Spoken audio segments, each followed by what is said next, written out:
Welcome everyone. 10th Mathematics Chapter 2 Circles and Angles-ന്റെ part 1-ൽ നമ്മൾ discuss ചെയ്യാനായിട്ട് പോകുന്നത് സർക്കിളുമായി ബന്ധപ്പെട്ടിട്ടുള്ള കുറച്ച് ടേംസും അതുപോലെ സർക്കിളുമായി ബന്ധപ്പെട്ട് നമ്മൾ ഈ ചാപ്റ്ററിൽ അറിഞ്ഞിരിക്കേണ്ട കുറച്ച് ഇമ്പോർട്ടന്റ് ആയിട്ടുള്ള ഫാക്ട്സുമാണ്. ഓക്കെ, ആദ്യം തന്നെ എന്താണ് സർക്കിൾ? നിങ്ങൾക്ക് സർക്കിൾ വലിയ താല്പര്യമുള്ള സാധനമായിരിക്കില്ല അല്ലെ? പക്ഷെ നമ്മുടെ ലൈഫിൽ നമ്മളൊന്ന് ആലോചിച്ച് നോക്കിയേ, നമ്മുടെ ലൈഫിൽ നമുക്ക് ഒരുപാട് യൂസ്ഫുൾ ആയിട്ടുള്ള ഒരു ഷേപ്പാണ് സർക്കിൾ എന്ന് പറയുന്നത് അല്ലെ? നമ്മുടെ ലൈഫിൽ എങ്ങാനും സർക്കിൾ എന്ന സാധനം നമ്മുടെ ലൈഫിൽ ഇല്ലെങ്കിൽ ഒന്ന് ആലോചിച്ച് നോക്കിയേ, നമ്മൾ സീറോ ആയിരിക്കും അല്ലെ? നമ്മൾ സർക്കിൾ ആയിരിക്കും അല്ലെ? ശരിയല്ലേ? ഒന്ന് ചുമ്മാ ഒന്ന് ആലോചിച്ച് നോക്കിയേ, നമ്മൾ കഴിക്കുന്ന നമ്മൾ ഫുഡ് കഴിക്കുന്ന പ്ലേറ്റ് മുതൽ നമ്മൾ നോക്കുന്ന ക്ലോക്ക് അല്ലെ, ഈവൻ എർത്തിന് പോലും ഒരു സ്ഫെറിക്കൽ ഷേപ്പ് ആണുള്ളത്. അപ്പൊ സർക്കിൾ നമ്മുടെ ലൈഫിൽ അത്രത്തോളം ഇമ്പോർട്ടന്റ് ആണ്, നമുക്ക് താല്പര്യം ഉണ്ടെങ്കിലും ഇല്ലെങ്കിലും. ഓക്കെ, അപ്പോൾ നമ്മൾ ഇതിൽ പഠിക്കുന്നത് ഇപ്പോ അത് മാത്രമല്ല, നമ്മൾ ഒരുപാട് എക്സാമ്പിൾ പറയാം. ഞാനിപ്പോ രണ്ടെണ്ണം പറഞ്ഞു എന്നുള്ളത്. ഇപ്പൊ ഒരു ഫാനിന്റെ കറക്കം, ഫാനിന്റെ റൊട്ടേഷൻ ആണെങ്കിലും, ഒരു വീല്, നമ്മൾ വണ്ടി ഓടിക്കുന്നുണ്ടല്ലോ, വണ്ടിയുടെ വീല് മുതല് അല്ലെ, നമ്മൾ കൈകാര്യം ചെയ്യുന്ന കൊയിൻ, ഇതെല്ലാം ഏത് ഷേപ്പാണ്? സർക്കുലർ ഷേപ്പാണ്. ഓക്കെ, അപ്പൊ എന്താണ് ശരിക്കും ആക്ച്വലി സർക്കിൾ എന്ന് പറഞ്ഞാൽ? അതിൽ നമുക്ക് സ്റ്റാർട്ട് ചെയ്യാം അല്ലെ. സർക്കിൾ എന്ന് പറഞ്ഞാൽ സർക്കിളിന് ഒരു ഡെഫിനിഷൻ ഉണ്ട്. നമുക്ക് അത് ആവശ്യമൊന്നും ഇല്ലെങ്കിൽ പോലും ജസ്റ്റ് ഞാനൊന്ന് പറയാം എന്താണ് സർക്കിളിന്റെ ഡെഫിനിഷൻ എന്നുള്ളത്. സർക്കിളിന്റെ ഡെഫിനിഷൻ ഇത്രയേ ഉള്ളൂ. സർക്കിൾ എന്ന് പറഞ്ഞ ഒരു കളക്ഷൻ ആണ്, കുറെ പോയിന്റുകളുടെ കളക്ഷൻ ആണ്. ഈ പോയിന്റുകൾക്കൊക്കെ എന്താ പ്രത്യേകത എന്നറിയോ? അതൊരു ഫിക്സഡ് പോയിന്റിൽ നിന്ന് ഈക്വൽ ഡിസ്റ്റൻസിലായിരിക്കും. ഓക്കെ, അതിപ്പോ ഈ ഒരു പോയിന്റ് ഞാൻ എടുക്കാന്ന് വിചാരിച്ചോ. ഇതിന് ഈക്വൽ ഡിസ്റ്റൻസിലുള്ള കുറെ പോയിന്റുകൾ, ഇതിന് ചുറ്റും ഇതിന് ഈക്വൽ ഡിസ്റ്റൻസിലുള്ള കുറെ പോയിന്റുകൾ അടയാളപ്പെടുത്താൻ പറഞ്ഞാൽ നിങ്ങൾ ഇങ്ങനെയായിരിക്കും അടയാളപ്പെടുത്താം അല്ലെ? ഈക്വൽ ഡിസ്റ്റൻസിലായിരിക്കണം എന്ന് ഞാൻ പറഞ്ഞേക്കാണ്. ഇതിന് ചുറ്റും ഒരേ ഡിസ്റ്റൻസിലുള്ള കുറെ പോയിന്റുകൾ ഇങ്ങനെ അടയാളപ്പെടുത്തി കഴിഞ്ഞാൽ, എന്നിട്ട് ആ പോയിന്റുകളെ ഒന്ന് കണക്ട് ചെയ്ത് വരച്ചു കഴിഞ്ഞാൽ ആ കിട്ടുന്നതിനെയാണ് എന്തെന്ന് പറയുന്നത്? സർക്കിൾ എന്ന് പറയുന്നത്. ഓക്കെ, അപ്പൊ സർക്കിൾ എന്താണ് സാധനം എന്ന് ആദ്യം അറിഞ്ഞിരിക്കുക. ഇനി സർക്കിളുമായി ബന്ധപ്പെട്ട് നമ്മൾ കുറച്ച് ഇമ്പോർട്ടന്റ് ആയിട്ടുള്ള സാധനങ്ങൾ പഠിക്കാൻ പോവാം. ആദ്യം തന്നെ ഒരു സർക്കിളിന്റെ സെന്റർ. ഓക്കെ, ഞാൻ ആ വരച്ചിരിക്കുന്നുണ്ടല്ലോ, ഈ വരച്ചിരിക്കുന്ന പോയിന്റ് ഞാൻ ആ ഓന്ന് കൊടുക്കാം. ഈ ഓ എന്ന് എഴുതിയ പോയിന്റിനെയാണ് സെന്റർ ഓഫ് സർക്കിൾ എന്ന് പറയുന്നത്. ഓക്കെ, മനസ്സിലാക്കുക. സെന്റർ ഓഫ് സർക്കിൾ, സർക്കിളിന്റെ സെന്റർ. സാധാരണ നമ്മൾ സെന്റർ ഓഫ് സർക്കിളിനെ റെപ്രസെന്റ് ചെയ്യുന്ന ലെറ്റർ ആണ് ഓ. Centre of circle. നമ്മൾ നോർമലി ഒരു സർക്കിളൊക്കെ വരയ്ക്കുമ്പോൾ അങ്ങനെയല്ലേ? കോമ്പസ് എവിടെയാ നമ്മൾ ഫിക്സ് ചെയ്യുന്നത്? ആ ഓ എന്ന പോയിന്റിലായിരിക്കും. എന്നിട്ട് കറക്കി എടുക്കുകയാണ് ചെയ്യുന്നത് നമ്മൾ സർക്കിൾ ഡ്രോ ചെയ്യാനായിട്ട്. ഇനി ഈ സർക്കിളിന്റെ സെന്ററിൽ നിന്ന് സർക്കിൾ എന്ന് പറയുന്നതാണല്ലോ, സർക്കിളിലേക്ക് ഞാൻ ഒരു ലൈൻ വരച്ചു എന്ന് വിചാരിച്ചോ. ഈ ലൈനിനെ ഞാൻ വിളിക്കുന്ന പേര് റേഡിയസ് എന്നാണ്. ഈ ലൈനിനെ ഞാൻ റേഡിയസ് എന്ന് വിളിക്കും. അതുമാത്രമല്ല, ആ ഡിസ്റ്റൻസിനെയും ഞാൻ റേഡിയസ് എന്നാണ് പറയുന്നത്. ഓക്കെ, ആ കൺഫ്യൂഷൻ ഉണ്ടാവരുത്. അവിടെ ഒരു ലൈൻ വരച്ചാൽ ആ ലൈനിന്റെ പേരും റേഡിയസ് എന്നാണ്. ഞാൻ ആ ലൈനിന്റെ ലെങ്ത് ഉണ്ടല്ലോ, ആ ഡിസ്റ്റൻസ് അളന്നു കഴിഞ്ഞാൽ എന്തായിരിക്കും? അതിനെ നമ്മൾ റേഡിയസ് എന്നാണ് വിളിക്കുന്നത്. അപ്പോ എന്താണെന്നുള്ളത് വേണമെങ്കിൽ ഒന്ന് എഴുതി വെച്ചോ, നിങ്ങൾക്ക് മനസ്സിലാവണ പോലെ. എന്താണ് റേഡിയസ് ഓഫ് സർക്കിൾ? മലയാളത്തിൽ എഴുതിയാൽ മതി, ഇതൊന്നും ക്വസ്റ്റ്യൻ ആൻസർ ആയിട്ട് പഠിക്കണ്ട മാത്തമാറ്റിക്സിന്. ഓക്കെ, അപ്പൊ സർക്കിളിന്റെ സെന്ററിൽ നിന്നും സർക്കിളിലേക്ക് ഡ്രോ ചെയ്യുന്ന ലൈൻ, സർക്കിളിന്റെ സെന്ററിൽ നിന്നും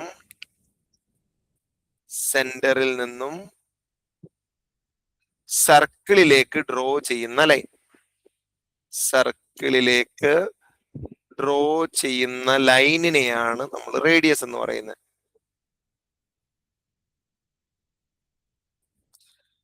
ഓക്കെ, അത് മാത്രമല്ല, ഈ ഡിസ്റ്റൻസ് എടുത്താൽ, സർക്കിളിന്റെ സെന്ററിൽ നിന്ന് സർക്കിളിലേക്കുള്ള ഡിസ്റ്റൻസ് എടുത്താൽ അതിനെയും നമ്മൾ എന്തെന്നാ വിളിക്കുന്നത്? റേഡിയസ് എന്നാണെന്ന് വിളിക്കുന്നത്. ഓക്കെ, അപ്പൊ distance also referred as radius.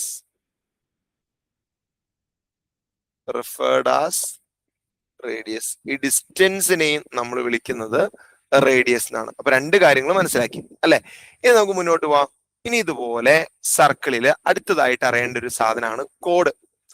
എന്താണ് കോഡ് എന്നറിയോ? ഒരു സർക്കിളിന്റെ, നമ്മൾ പറഞ്ഞില്ലേ, കുറെ പോയിന്റുകളുടെ കളക്ഷനാണ് ഒരു സർക്കിൾ എന്ന് പറഞ്ഞില്ലേ?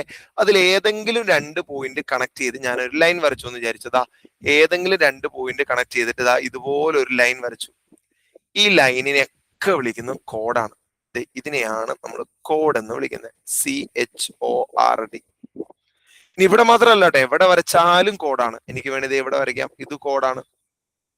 ഓക്കെ, അതായത് സർക്കിളിലെ ഏതെങ്കിലുമൊക്കെ രണ്ട് പോയിന്റ് ടച്ച് ചെയ്താൽ മതി, അപ്പുറത്തേക്കും ഇപ്പുറത്തേക്കും കണക്ട് ചെയ്ത് എത്ര ലൈൻസ് വരച്ചാലും അതെല്ലാം കോഡ് എന്നാണ് നമ്മൾ പറയാം. കണ്ട, ഇതൊക്കെ കോഡാണ്. ഇത് ഞാൻ ഈ വരയ്ക്കുന്ന എല്ലാം നമ്മൾ വിളിക്കുക കോഡ് എന്നാണ്. ഓക്കെ, അപ്പൊ എന്താണ് കോഡ് എന്നുള്ളത് നോട്ട് ചെയ്തോ. കോഡ് അടുത്ത പോയിന്റ് ആയിട്ട് നോട്ട് ചെയ്തോ. എന്താണ് കോഡ്? മലയാളത്തിൽ മനസ്സിലാവണ പോലെ എഴുതിയാൽ മതി കേട്ടോ. കോഡ് കോഡ് എന്ന് പറഞ്ഞാൽ എന്താണ്? ഒരു സർക്കിളിലെ 2 പോയിന്റ് കണക്ട് ചെയ്ത് ഡ്രോ ചെയ്യുന്ന ലൈൻ അല്ലെ. ഒരു സർക്കിളിന്റെ 2 പോയിന്റ്സ് കണക്ട് ചെയ്ത് ഡ്രോ ചെയ്യുന്ന ലൈനാണ്. പോയിന്റ്സ് കണക്ട് ചെയ്ത് ഡ്രോ ചെയ്യുന്ന ലൈനാണ്. ഡ്രോ ചെയ്യുന്ന ലൈൻ, ഇതിനെയാണ് എന്തെന്ന് വിളിക്കുന്നത്? കോഡ് എന്ന് വിളിക്കുന്നത്. ഓക്കെ, ഇനി ഞാൻ ആ കോഡ് വരച്ചപ്പോ ഞാൻ 1, 2, 3 കോഡുകൾ ബോധപൂർവം വേറൊരു കളറിലാണ് വരച്ചത്. നിങ്ങൾ ശ്രദ്ധിച്ചിട്ടുണ്ടോ? അതായത് ആദ്യത്തെ കോഡ് ആദ്യം കുറച്ചെണ്ണം വരച്ചപ്പോ ഞാൻ ബ്ലൂ കളറിലാണ് വരച്ചത്. പിന്നീട് 2, 3 വരച്ചപ്പോ ഞാൻ റെഡ് കളർ യൂസ് ചെയ്തു. എന്തിനാണെന്നറിയോ? ആ കോഡുകൾക്ക് ഒരു പ്രത്യേകത ഉണ്ട്. ആ കോഡുകളെല്ലാം പാസ് ചെയ്യുന്നത് സർക്കിളിന്റെ സെന്ററിൽ കൂടെയാണ്. കണ്ടോ? ഈ സർക്കിളിന്റെ സെന്ററിൽ കൂടെ പാസ് ചെയ്യുന്ന കോഡിന് നമ്മൾ വേറൊരു സ്പെഷ്യൽ നെയിം പറയും. അത് കോഡാണ്, പക്ഷെ സെൻട്രി കൂടെ ആയതുകൊണ്ട് നമ്മൾ അതിനൊരു സ്പെഷ്യൽ നെയിം പറയും. ആ സ്പെഷ്യൽ നെയിം ആണ് ഡയാമീറ്റർ. ഓക്കെ, അപ്പൊ അടുത്ത പോയിന്റ് ആയിട്ട് നിങ്ങൾ കൊടുക്കേണ്ടത് അതാണ്. ഡയാമീറ്റർ എന്ന് ഹെഡിങ് കൊടുക്കുക. ഡയാമീറ്റർ. അപ്പൊ എന്താ ഡയാമീറ്റർ എന്ന് പറഞ്ഞാൽ? Code passing through the centre of circle. അപ്പൊ അത് കോഡ് തന്നെയാണ്, പക്ഷെ പാസ് ചെയ്യുന്ന ഇതിൽ കൂടി ആയിരിക്കും, സർക്കിളിന്റെ സെന്ററിൽ കൂടെ ആയിരിക്കും. Code passing through the centre of circle.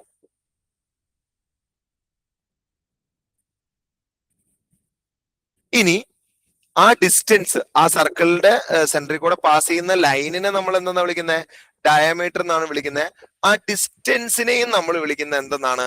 Diameter എന്നാണ്. ആ ഒരു കാര്യം ഓർത്തോളണം കേട്ടോ. നമ്മൾ ആ റേഡിയസ് പറഞ്ഞ പോലെ തന്നെയാണ്. ആ ഡിസ്റ്റൻസിനെയും നമ്മൾ വിളിക്കുന്നത് ഡയാമീറ്റർ എന്നാണ് കേട്ടോ. ഈ ഒരു ഐഡിയ ഉണ്ടാവണം. ആ ലൈനിന്റെ ലെങ്ത് ഞാൻ എടുത്തു കഴിഞ്ഞാൽ, it is also called diameter. Distance also referred as diameter. ആ ഡിസ്റ്റൻസ് എടുത്താൽ അതും ഡയാമീറ്റർ ആയിട്ടാണ് നമ്മൾ പറയാം. Referred as diameter.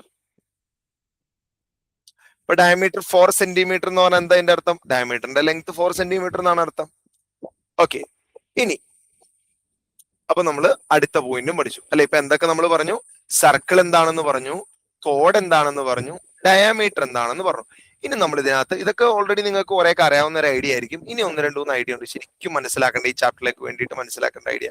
അതിലൊന്നാണ് ആർക്ക്. ആർക്ക് എന്താണെന്ന് പറയണം, അതോടൊപ്പം ഓൾട്ടർനേറ്റ് ആർക്ക് എന്താണെന്ന് പറയണം. ആർക്കും അറിയണം, ഓൾട്ടർനേറ്റ് ആർക്ക്, ഇത് രണ്ടും തമ്മിലുള്ള വ്യത്യാസം അറിയണം. എന്താണ് ആർക്ക്, എന്താണ് ഓൾട്ടർനേറ്റ് ആർക്ക്? ഞാനൊരു സർക്കിൾ വരയ്ക്കാം കേട്ടോ. ഒരു സർക്കിൾ വരച്ചിട്ട് നമ്മൾ എവിടെയെങ്കിലും, ഓക്കെ, ഈ സർക്കിൾ എവിടെയെങ്കിലും ഒന്ന് മുറിച്ചു എന്ന് വിചാരിച്ചോ.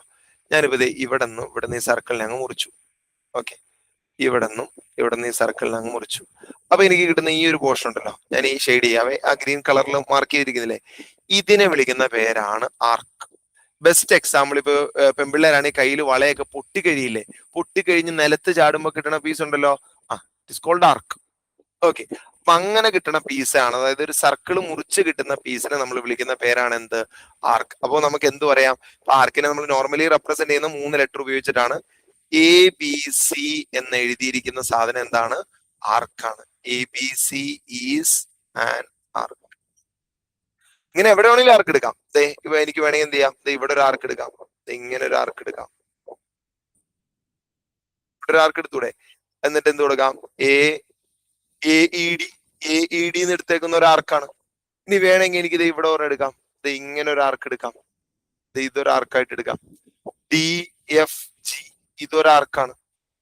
ഓക്കെ, ഇങ്ങനെ അതുപോലെ ഇപ്പറ എടുക്കാം. ഇതെല്ലാം നമ്മൾ വിളിക്കുന്നത്, ഇവിടെ നിന്ന് ഇങ്ങനെ മുറിച്ച് ഇങ്ങനെ എടുക്കാം. GHC ഇതും എന്താണ്? ആർക്കാണ്. അപ്പൊ ഞാൻ ആ പല കളറുകളിൽ മാർക്ക് ചെയ്തിട്ടില്ലേ, അതെല്ലാം നമ്മൾ വിളിക്കുന്ന പേരാണ് എന്ത്? ആർക്ക് എന്നാണ് പറയുന്നത്. ഓക്കെ, അപ്പൊ സർക്കിൾ മുറിച്ച് കിട്ടുന്ന കർവ്ഡ് പാർട്ടാണ് എന്തെന്ന് പറയുന്നത്? ആർക്ക് എന്ന് പറയുന്നത്. സർക്കിള് കട്ട് ചെയ്ത് കിട്ടുന്ന കർവ്ഡ് പാർട്ട്, സർക്കിള് കട്ട് ചെയ്ത് കിട്ടുന്ന കർവ്ഡ് പാർട്ടാണ് ആർക്ക്.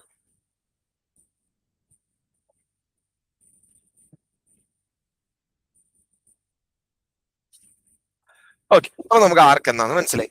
ഇനി കേട്ടോട്ടോ, ഒരു ആർക്ക് നമ്മൾ വരച്ചു. ശ്രദ്ധിച്ചോളേ, ഒരു ആർക്ക് നമ്മൾ ഇവിടെ മാർക്ക് ചെയ്യണേ. എ ബി സി എന്നൊരു ആർക്ക്. ഇത് എ, ഇത് ബി, ഇത് സി. ഇങ്ങനെ എഴുതാറുണ്ട് കേട്ടോ, ആർക്ക് A B C.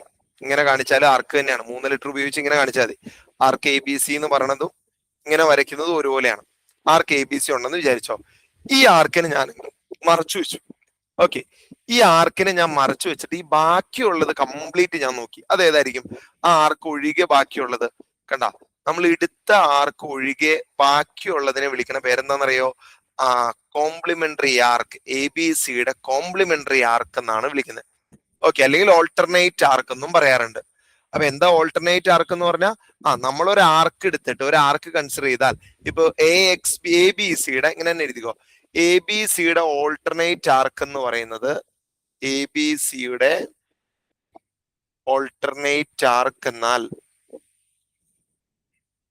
A B C ഒഴികെ, അല്ലെ, എ ബി സി ഒഴികെ ബാക്കി സർക്കിളിൽ ഉള്ളതാണ്. ബാക്കി സർക്കിളിൽ ഉള്ളതാണ്, അല്ലെങ്കിൽ ബാക്കി സർക്കിളിലുള്ള ആർക്കാണ്. അപ്പൊ എ ബി സിയുടെ കോംപ്ലിമെന്ററി അല്ലെങ്കിൽ ഓൾട്ടർനേറ്റ് ആർക്ക് എന്ന് പറഞ്ഞാൽ, ആ എ ബി സി എന്ന ആർക്കിനെ മുറിച്ചു മാറ്റി കഴിഞ്ഞാൽ എ ബി സിനെ മാറ്റി നിർത്തിയാൽ ബാക്കി സർക്കിളിൽ ഉള്ളത്. അങ്ങനെ എഴുതാം കേട്ടോ, കുറച്ചുകൂടി തിരിയണതാണെങ്കിൽ അങ്ങനെ എഴുതാം. എ ബി സി മാറ്റി നിർത്തിയാൽ ബാക്കി സർക്കിളിലുള്ള ആർക്ക്. എ ബി സി മാറ്റി നിർത്തി നിങ്ങൾക്ക് തിരിയണ പോലെ എഴുതിക്കോ കേട്ടോ. ബാക്കി ഇത് മനസ്സിലാക്കുക എന്നുള്ളതാണ്. ബാക്കി സർക്കിളിൽ ഉള്ള ആർക്കിനെയാണ് എന്തെന്ന് പറയുന്നത്? ഓൾട്ടർനേറ്റ് ആർക്ക്. ആർക്കാണ് ഓൾട്ടർനേറ്റ് ആർക്ക് എന്ന് പറയുന്നത്. എന്നിട്ട് ഒരു എക്സാമ്പിൾ എഴുതി വെച്ചോ. ഒരു സർക്കിളിലോ ഒരു എക്സാമ്പിൾ എഴുതി വെച്ചോ. നമ്മൾ ആദ്യം ഒരു സർക്കിൾ ഡ്രോ ചെയ്യാം. ഒരു സർക്കിൾ ഡ്രോ ചെയ്യുക. എന്നിട്ട് അതിലൊരു ആർക്ക് മാർക്ക് ചെയ്യുക. എ ബി സി എന്ന് മാർക്ക് ചെയ്യുക. A B C. എന്നിട്ട് ഇവിടെ ഒരു ടി മാർക്ക് ചെയ്യുക. എന്നിട്ട് പറയാം നമുക്ക് ആർക്ക് എ ബി സിയുടെ കൃത്യമായിട്ട് കൊടുക്കുക. ആർക്ക് എ ബി സിയുടെ ഓൾട്ടർനേറ്റ് ആർക്കാണ്. ആർക്ക് എ ബി സിയുടെ ഓൾട്ടർനേറ്റ് ആർക്കാണ് ആര്? ആർക്ക് എ ഡി സി. കണ്ട, എ ബി സി മാറ്റി നിർത്തിയാൽ ബാക്കി സർക്കിളിൽ ആരോ ഉള്ള? ആർക്ക് എ ഡി സി. കണ്ടോ, ഈ ആർക്കല്ലേ ബാക്കിയുള്ള, ഈ സർക്കിളിൽ ബാക്കിയുള്ള. കണ്ടോ, ഇതിനെയാണ് ഓൾട്ടർനേറ്റ് ആർക്കിന്റെ കോൺസെപ്റ്റ്. ഇനി അതുപോലെ തിരിച്ചും പറയാം. തിരിച്ചെങ്ങനെയാ പറയാ? ആർക്ക് എ ഡി സിയുടെ, അല്ലെ, ആർക്ക് എ ഡി സിയുടെ ഓൾട്ടർനേറ്റ് ആർക്കാണ് ആർക്ക് എ ബി സി. ഓൾട്ടർനേറ്റ് ആർക്കാണ് ആർക്ക് എ ബി സി. ഇത് ഐഡിയ ഉണ്ടാവണം കേട്ടോ. നമുക്ക് അങ്ങോട്ടും പറയാം ഇങ്ങോട്ടും പറയാം. ഓക്കെ, ഓർത്തിരിക്കണം. ഇനി മുന്നോട്ട് പോയി കഴിഞ്ഞാൽ അടുത്തൊരു ഐറ്റം ആണ് സെഗ്മെന്റ്. എന്താണ് ഒരു സർക്കിളിന്റെ സെഗ്മെന്റ് എന്ന് പറഞ്ഞ? അപ്പൊ ആർക്ക് എന്താന്ന് തിരിഞ്ഞല്ലോ, സെഗ്മെന്റ് എന്താന്ന് മനസ്സിലാക്കിക്കോ. സെഗ്മെന്റ് എന്ന് പറഞ്ഞാൽ ഈ വാക്കുകളൊക്കെ നമ്മൾ ഇനി മുന്നോട്ട് പോകുമ്പോൾ യൂസ് ചെയ്യും. അപ്പൊ അതിനെ കുറിച്ച് പിക്ചർ ഉണ്ടാവണം. ഓക്കെ, ഞാനിപ്പോ ഇല്ലേ ഈ സർക്കിള് നമ്മൾ നേരത്തെ ഇങ്ങനെ കട്ട് ചെയ്യുമല്ലേ ചെയ്ത, അല്ലെ? സർക്കിൾ മുറിച്ചു വളയൊക്കെ അല്ലേ എക്സാമ്പിൾ പറഞ്ഞ. ഇനി അങ്ങനെയല്ല, ഇനി ഇതൊരു 2D പോലെ, അതായത് ഒരു പ്ലേറ്റോ അല്ലെങ്കിൽ ഒരു പിസയോ എന്തെങ്കിലും ആയിക്കോട്ടെ, നമ്മൾ ഇങ്ങനെ കട്ട് ചെയ്തു എന്ന് വിചാരിച്ചു. ഇങ്ങനെ കട്ട് ചെയ്തു, ഇങ്ങനെ കട്ട് ചെയ്തു, കോഡ് വെച്ചിട്ട് കട്ട് ചെയ്തു. അങ്ങനെ കട്ട് ചെയ്യുമ്പോൾ ഈ ഒരു പോർഷൻ ഇങ്ങനെ കിട്ടൂല. ഈ മുറിഞ്ഞ് കിട്ടുന്ന ഈ ഒരു പീസ് ഉണ്ടല്ലോ, ഈ പീസിനെ വിളിക്കുന്ന പേരാണ് സെഗ്മെന്റ്.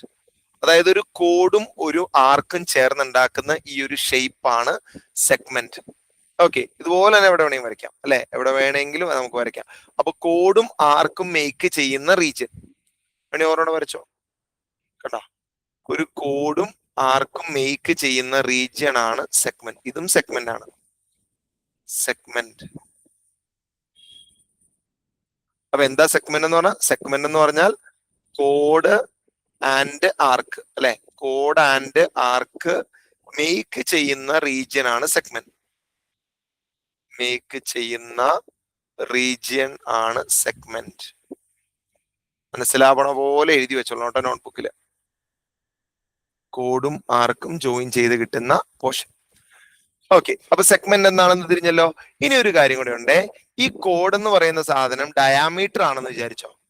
ഈ കോഡ് എന്ന് പറയുന്ന സാധനം ഡയാമീറ്റർ ആണെങ്കിൽ, ഇത്രയും മുറിച്ചിട്ടുണ്ടെങ്കിൽ ഈ ഒരു പോർഷൻ നമ്മൾ ഒരു പേര് വിളിക്കൂലേ? ഈ ഒരു പോർഷൻ എന്താ നമ്മൾ വിളിക്കുക? സെമി സർക്കിൾ, അല്ലെ? Semi circle. ഒരു സർക്കിളിന്റെ ഹാഫ്, സെമി സർക്കിൾ. ഓക്കെ, അപ്പൊ സർക്കിളിന്റെ പകുതി, സർക്കിളിന്റെ ഹാഫിനെ നമ്മൾ വിളിക്കുന്ന പേരാണ് സെമി സർക്കിൾ. ഓക്കെ, ഇനി അടുത്തൊരു സാധനമാണ് സെക്ടർ. സെക്ടർ, അപ്പൊ ഇത് ഓരോന്നും നമ്മളുടെ വ്യത്യാസം മനസ്സിലായിക്കോളാം. സെക്ടർ മനസ്സിലാക്കാൻ നമുക്ക് പിസ മതി. സെക്ടർ നമുക്ക് സിമ്പിൾ ആയിട്ട് മനസ്സിലാവും. സെക്ടർ എന്ന് പറഞ്ഞാൽ ഒരു സർക്കിളില് ഡയാമീറ്റർ അല്ല, അല്ലെങ്കിൽ കോഡല്ല, രണ്ട് റേഡിയസുകൾ ഈ പിസ മുറിക്കൂലേ, അതുപോലെ മുറിച്ചുണ്ടാക്കണ റീജിയനെയാണ് എന്തെന്ന് പറയുന്നത്, സെക്ടർ എന്ന് പറയുന്നത്. ഇതിനെയാണ് സെക്ടർ. വേറെ എവിടെയും കൂടി നമുക്ക് വേണമെങ്കിൽ മാർക്ക് ചെയ്യാം. This is known as sector.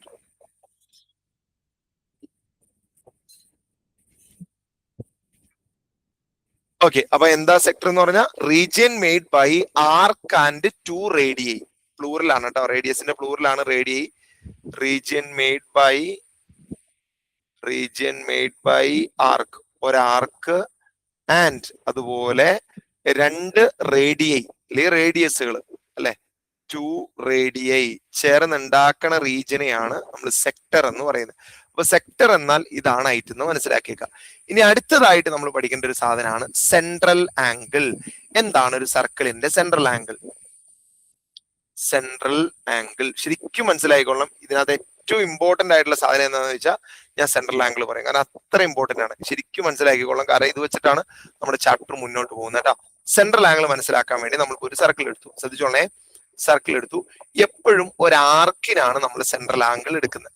Okay, ആർക്കിന് ആണ് സെൻട്രൽ ആംഗിൾ പറയാ, ആർക്കിന് ആണ് സെൻട്രൽ ആംഗിൾ പറയുന്നത്.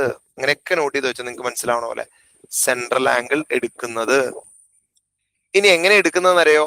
ഒരു ആർക്കിന്റെ രണ്ടറ്റത്ത് നിന്ന് നമ്മൾ റേഡിയസ് അങ്ങ് നീട്ടി വരിക, ആ സെക്ടർ എടുത്ത പോലെ. അത് തന്നെ സെക്ടർ തന്നെ സാധനം.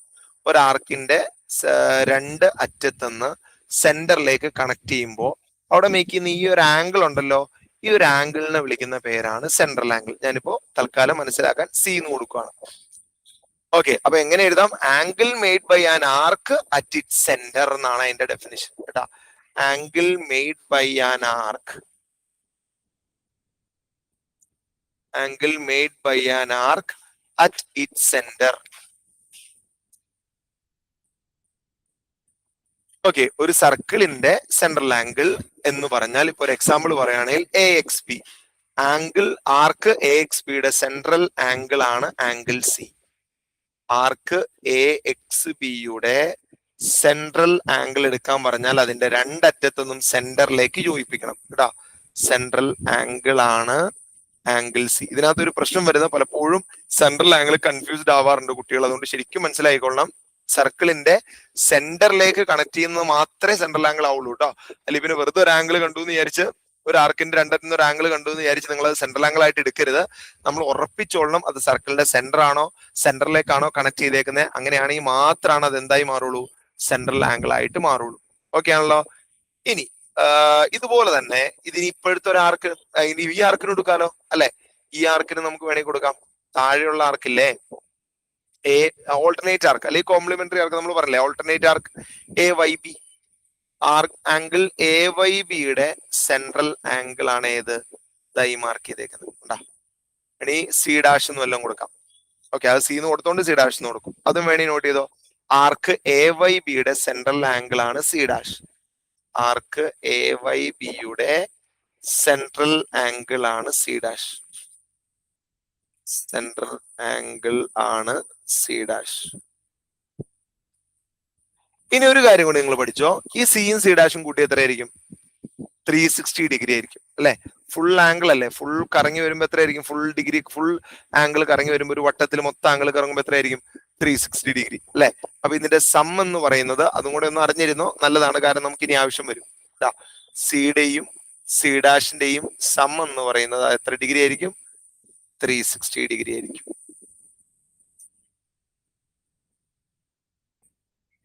ഓക്കെ, ഇത്രയാണ് നമ്മളിപ്പോ തൽക്കാലം ഉദ്ദേശിക്കുന്നത്.